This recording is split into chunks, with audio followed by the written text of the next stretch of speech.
Hi friends, അസ്സലാമു അലൈക്കും. സുർമി വേളിലേക്ക് എല്ലാവർക്കും സ്വാഗതം. എല്ലാവർക്കും സുഖമെന്ന് വിചാരിക്കുന്നു. ഇന്ന് നമ്മൾ വന്നിരിക്കുന്ന ഒരു പുഡിംഗ് ആയിട്ടാണ്. അതൊരു അടിപൊളി പുഡിംഗ് ആട്ടോ. ഈ പുഡിംഗ് നിങ്ങൾക്ക് എല്ലാവർക്കും എന്തായാലും ഇഷ്ടപ്പെടുന്ന എനിക്ക് നന്നായിട്ട് അറിയാം. നിങ്ങൾ എന്തായാലും ട്രൈ ചെയ്ത് നോക്കണം. അതുപോലെ തന്നെ നിങ്ങളുടെ വീട്ടിലുള്ള സാധനം കൊണ്ട് മാത്രം എളുപ്പത്തിൽ ഉണ്ടാക്കാൻ പറ്റുന്നൊരു സംഭവമാണിത്. അതുപോലെ തന്നെ നല്ല അടിപൊളി ടേസ്റ്റ് ആട്ടോ. പിന്നെ പുഡിംഗ് പറഞ്ഞാൽ എൻ്റെ ഫേവറേറ്റ് ആണ്. അപ്പോൾ നമുക്ക് റെസിപ്പിയിലോട്ട് പോയാലോ? അതിനു മുന്നേ എൻ്റെ ചാനൽ സബ്സ്ക്രൈബ് ചെയ്തില്ലെങ്കിൽ ഇഷ്ടപ്പെട്ടാൽ സബ്സ്ക്രൈബ് ചെയ്യുക, തൊട്ടടുത്തുള്ള ബെല്ലൈക്കൺ ക്ലിക്ക് ചെയ്യുക, ലൈക്ക് ചെയ്യുക, ഷെയർ ചെയ്യുക. പിന്നെ അതുപോലെ തന്നെ നിങ്ങൾ കമൻറ്റുകളൊക്കെ എന്തായാലും അറിയിക്കണം. കാണുന്നവരൊക്കെ എൻ്റെ കമൻറ്റ് ബോക്സിൽ കമൻറ്റ് അയക്കണം. അതിന് നിങ്ങൾ പ്രത്യേകം മറക്കരുത്. അപ്പോൾ നമുക്ക് റെസിപ്പിയിലോട്ട് കിടക്കാം. അതിനുവേണ്ടി ഞാനിവിടെ ഒരു പാത്രം ചൂടാക്കിയിട്ടുണ്ട്. അതിലോട്ട് 2 കപ്പ് മിൽക്ക് ചേർത്ത് കൊടുക്കുക. കുറച്ച് പഞ്ചസാര, ഞാനിപ്പോൾ ഇവിടെ ഒരു 2 ടേബിൾ സ്പൂൺ എടുക്കുന്നത്. നിങ്ങൾക്ക് ഇഷ്ടത്തിനനുസരിച്ച് എടുക്കാവുന്നതാണ്. ഒരു 1/2 ടീസ്പൂൺ നമുക്ക് വാനില എസൻസ് ചേർത്ത് കൊടുക്കുക. എന്നിട്ട് നന്നായി മിക്സ് ചെയ്തെടുക്കണം. പിന്നെ നമുക്ക് കസ്റ്റാർഡ് പൗഡർ വേണം. കസ്റ്റാർഡ് പുഡിംഗ് ആണ് ഫസ്റ്റ് ലെയർ നമ്മൾ ചെയ്യാൻ പോകുന്നത്. അപ്പോൾ കസ്റ്റാർഡ് എന്തായാലും വേണം. അപ്പോൾ കസ്റ്റാർഡ് ഞാനിപ്പോൾ ഒരു വാട്ടറിൽ മിക്സ് ചെയ്തെടുത്തിട്ടുണ്ട്. അത് നമുക്ക് ഇതിലോട്ട് ആഡ് ചെയ്ത് കൊടുക്കാം. ഞാനിപ്പോൾ ഒരു 1.5 ടേബിൾ സ്പൂണോളം എടുത്തിട്ടുണ്ട് കസ്റ്റാർഡ് പൗഡർ. എന്നിട്ട് നമ്മൾ ഒന്നും കൂടി ഒന്ന് മിക്സ് ചെയ്ത് കൊടുക്കുക. ഇപ്പോൾ നമ്മുടെ കസ്റ്റാർഡ് പുഡിംഗ് ഇവിടെ റെഡി ആയിട്ടുണ്ട്. അപ്പോൾ നമുക്കൊന്ന് ജസ്റ്റ് ഒന്ന് മിക്സ് ചെയ്ത് കൊടുക്കുക, കാരണം അത് ബോയിൽ ചെയ്ത് വന്നിട്ടുണ്ട്. ഇപ്പോൾ ഇതേ ഒരു കൺസിസ്റ്റൻസിലാണ് നമുക്ക് വേണ്ടത്. ഇവിടെ ഇപ്പോൾ ഞാനൊരു പുഡിംഗ് സെർവ് ചെയ്യാനുള്ളൊരു പാത്രം എടുത്തിട്ടുണ്ട്. അതിലോട്ട് നമ്മൾ ബിസ്ക്കറ്റ് ക്രഷ് ചെയ്തിട്ട് കൊടുക്കുക. നിങ്ങൾ മിക്സിയിലിട്ട് ഗ്രൈൻഡ് ചെയ്യൊന്നും വേണ്ട, അത് കയ്യിലൊന്ന് ക്രഷ് ചെയ്തെടുത്താൽ മതി. നിങ്ങൾക്ക് ബിസ്ക്കറ്റ് ഇടണമെങ്കിൽ ഇടാം, പക്ഷേ ഇടണമെന്നാണ് ഏറ്റവും ടേസ്റ്റ്. നിങ്ങൾ കഴിയുന്തോറും ഇടാൻ ശ്രമിക്കുക. ഏത് ബിസ്ക്കറ്റ് വേണമെങ്കിൽ നമുക്ക് എടുക്കാം കേട്ടോ. അപ്പോൾ നമുക്കിത് എല്ലാ ഭാഗത്തുനിന്ന് ഇട്ട് കൊടുക്കാം. അങ്ങനെ നമ്മുടെ ബിസ്ക്കറ്റൊക്കെ പൊടിച്ചിട്ടിട്ടുണ്ട്, ഇതിലോട്ട് ക്രഷ് ചെയ്തിട്ടിട്ടുണ്ട്. ഇനി നമുക്ക് നമ്മളുടെ കസ്റ്റാർഡ് പുഡിംഗ് ഇതിലോട്ട് ഒഴിച്ചു കൊടുക്കാം. അപ്പോൾ നമ്മളുടെ ഫസ്റ്റ് ലെയർ ഇവിടെ റെഡി ആയിട്ടുണ്ട്. ഇതേപോലെ നമുക്ക് ഫസ്റ്റ് ലെയർ ചെയ്തെടുക്കാം. അപ്പോൾ നമ്മൾ കസ്റ്റാർഡ് പുഡിംഗ് ഫസ്റ്റ് ലെയർ ഇവിടെ റെഡിയായി. ഇനി നമുക്ക് സെക്കൻഡ് ലെയറിലോട്ട് പോകാം. സെക്കൻഡ് പുഡിംഗ് ഉണ്ടാക്കാൻ വേണ്ടി ഞാനിവിടെ ഒരു പാത്രം എടുത്തിട്ടുണ്ട്, ചൂടാക്കി വെച്ചിട്ടുണ്ട്. അതിലോട്ട് നമ്മൾ പാല് ആഡ് ചെയ്ത് കൊടുക്കുക. ഒരു 2 കപ്പ് പാലാണ് ഇതിലോട്ട് ആഡ് ചെയ്ത് കൊടുക്കേണ്ടത്. ഇനി നമുക്കിതിലോട്ട് ഒരു 2 ടേബിൾ സ്പൂൺ ഷുഗർ ചേർത്ത് കൊടുക്കാം. നേരത്തെ ചേർത്ത മാതിരി തന്നെ, ആദ്യത്തെ പുഡിംഗ് ചേർത്ത മാതിരി തന്നെ ഇതിൽ 2 ടേബിൾ സ്പൂൺ നമുക്ക് ചേർത്ത് കൊടുക്കാം. എന്നിട്ട് നന്നായി ഒന്ന് മിക്സ് ചെയ്തെടുക്കണം. ഈ മിൽക്കിൽ ഈ ഷുഗർ മെൽറ്റ് ആവോളം. എന്നിട്ട് നമ്മൾ ആദ്യത്തെ പുഡിങ്ങിൽ ചേർത്ത പോലെ തന്നെ ഒരു 1/2 ടീസ്പൂൺ നമ്മൾ വാനില എസൻസ് ചേർത്ത് കൊടുക്കുക.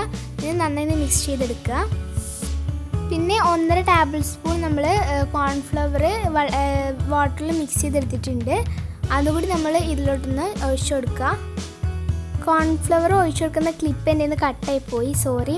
അപ്പോൾ നിങ്ങൾ ഈ കോൺഫ്ലവറിന് ചേർത്തെടുത്തിട്ട് നന്നായി മിക്സ് ചെയ്തതിന് ശേഷം നമുക്കിതൊന്ന് മാറ്റി വെക്കാം.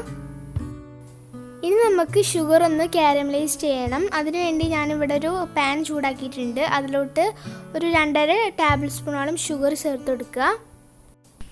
അതിനുശേഷം നമുക്ക് ഒരു 2 ടേബിൾ സ്പൂണോളം വാട്ടർ ഇതിലോട്ട് ചേർത്ത് കൊടുക്കുക. പിന്നെ നമ്മൾ പ്രത്യേകം ശ്രദ്ധിക്കേണ്ട കാര്യം എന്താണെന്ന് വെച്ചാൽ, നമ്മൾ സ്പൂണായിട്ട് ഇത് മിക്സ് ചെയ്യരുത്. മിക്സ് ചെയ്താൽ സ്പൂണുമ്പോൾ കൂടെ ആകെ കാരമൽ ചെയ്ത ആ ഷുഗർ പൊട്ടി പിടിക്കും. അപ്പോൾ അതിന് പകരം നിങ്ങൾ ഈ പാനൊന്ന് എടുത്ത് ചുറ്റിച്ചാൽ മതി. ഇതൊരു ബ്രൗൺ കളർ ആവുമ്പോഴും നമുക്കൊന്ന് വെയിറ്റ് ചെയ്യാം.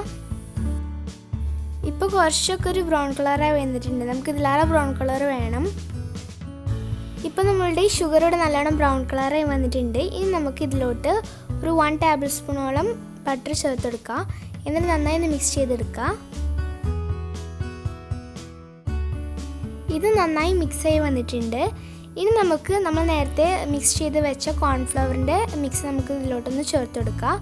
എന്നിട്ട് നമ്മൾ ജസ്റ്റ് ഒന്ന് മിക്സ് ചെയ്തെടുക്കുക. അങ്ങനെ നമ്മുടെ കാരമലൈസ് ചെയ്ത പുഡിംഗ് ഇവിടെ റെഡി ആയിട്ടുണ്ട്. ഈ ഒരു കൺസിസ്റ്റൻസിയാണ് നമുക്ക് വേണ്ടത്. ഇനി നമുക്കിത് പാത്രത്തിലോട്ടൊന്ന് സെർവ് ചെയ്തെടുക്കാം. ഇനി നമുക്ക് ഈ പുഡിങ്ങിൻ്റെ മുകളിൽ നമ്മൾ മക്രോണി വേവിച്ചൊന്ന് ഇട്ട് കൊടുക്കണം. ചെറുതായി കട്ട് ചെയ്തതാണ്. അതിനുശേഷം നമുക്ക് നമ്മളുടെ കാരമലൈസ് ചെയ്ത പുഡിംഗ് ഇതിലോട്ടൊന്ന് ചേർത്തെടുക്കുക. ഇപ്പോൾ നമ്മളുടെ കാരമലൈസ് ചെയ്ത പുഡിംഗ് ഇവിടെ റെഡി ആയിട്ടുണ്ട്. ഇനി നമുക്ക് അടുത്ത പുഡിങ്ങിലോട്ട് പോകാം. അതിനുവേണ്ടി ഞാനിവിടെ വീണ്ടും ഒരു അടുപ്പത്ത് പാത്രം വെച്ചിട്ടുണ്ട്. അതിലോട്ട് 2 കപ്പോളം പാൽ ആഡ് ചെയ്ത് കൊടുക്കുന്നുണ്ട്. ഇനി നമ്മൾ 1/2 ടീസ്പൂണോളം വാനില എസൻസ് ചേർത്ത് കൊടുക്കുക. എന്നിട്ട് അത് ജസ്റ്റ് ഒന്ന് മിക്സ് ചെയ്ത് കൊടുക്കുക. ഇത് കുറച്ച് പഞ്ചസാരയും ചേർത്തെടുക്കുക. കുറച്ചെന്ന് പറഞ്ഞാൽ ഞാനിവിടെ ഒരു 2 ടേബിൾ സ്പൂണോളം പഞ്ചസാര ഇതിലോട്ടും ചേർത്തെടുക്കുന്നുണ്ട്. ഇനി നമ്മൾ ഈ പഞ്ചസാര ഈ മിൽക്കിലൊന്ന് മെൽറ്റ് ആവുമ്പോൾ നമ്മളത് മിക്സ് ചെയ്തെടുക്കുക. അതിനുശേഷം നമ്മൾ കോൺഫ്ലവർ വാട്ടറിൽ മിക്സ് ചെയ്തത് ഇതിലോട്ട് ചേർത്തെടുക്കുക. ഇതൊരു 1.5 ടേബിൾ സ്പൂണോളം എടുക്കുന്നുണ്ട്. ഇനി നമുക്ക് ഇതിലോട്ടൊന്ന് ചേർത്തെടുക്കാം.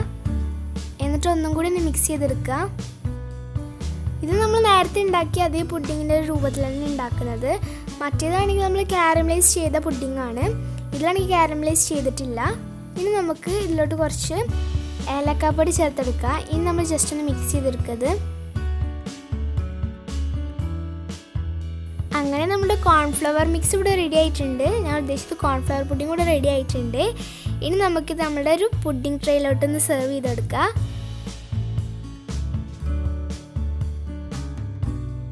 ഇപ്പോൾ നമ്മൾ 3 പുഡിംഗ് ഇവിടെ സെർവ് ചെയ്ത് വെച്ചിട്ടുണ്ട്.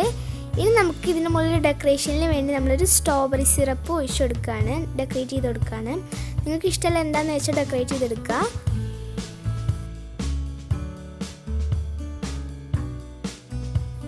ഇനി ലാസ്റ്റായിട്ട് ഞാൻ ഇതിന് മുകളിൽ ബിസ്ക്കറ്റ് ക്രഷ് ചെയ്തിട്ട് കൊടുക്കുന്നുണ്ട്. അപ്പോൾ നമ്മളുടെ പുഡിംഗ് ഇവിടെ റെഡി ആയിട്ടുണ്ട്. നല്ല യമ്മി ആയിട്ടുള്ള പുഡിംഗാണ്. നിങ്ങളെല്ലാം ഇത് ട്രൈ ചെയ്ത് നോക്കുക. അതുപോലെ തന്നെ അടിപൊളി ടേസ്റ്റാണ് ഗൈസ്, ഒരു രക്ഷയില്ല. പിന്നെ ഈ പുഡിങ്ങിൽ ചൈന ഗ്രാസും ജലാറ്റിനൊന്നും ഇല്ല. നിങ്ങൾക്ക് എളുപ്പത്തിൽ ഉണ്ടാക്കാൻ പറ്റും. നിങ്ങൾ വീട്ടിലുള്ള സാധനം വെച്ച് മാത്രം തന്നെ ഇത് ഉണ്ടാക്കാൻ പറ്റും ഈ ഒരു പുഡിങ്. അപ്പോൾ നിങ്ങളെല്ലാവരും ട്രൈ ചെയ്ത് നോക്കുക. പിന്നെ എൻ്റെ ചാനൽ സബ്സ്ക്രൈബ് ചെയ്തില്ലെങ്കിൽ നിങ്ങൾക്ക് ഇഷ്ടപ്പെട്ടാൽ സബ്സ്ക്രൈബ് ചെയ്യുക. തൊട്ടടുത്തുള്ള ബെല്ലൈക്കൺ ക്ലിക്ക് ചെയ്യുക. ഇഷ്ടപ്പെട്ടാൽ നിങ്ങളുടെ ഫാമിലീസിനും ഫ്രണ്ട്സിനൊക്കെ നിങ്ങൾ ഷെയർ ചെയ്ത് കൊടുക്കുക.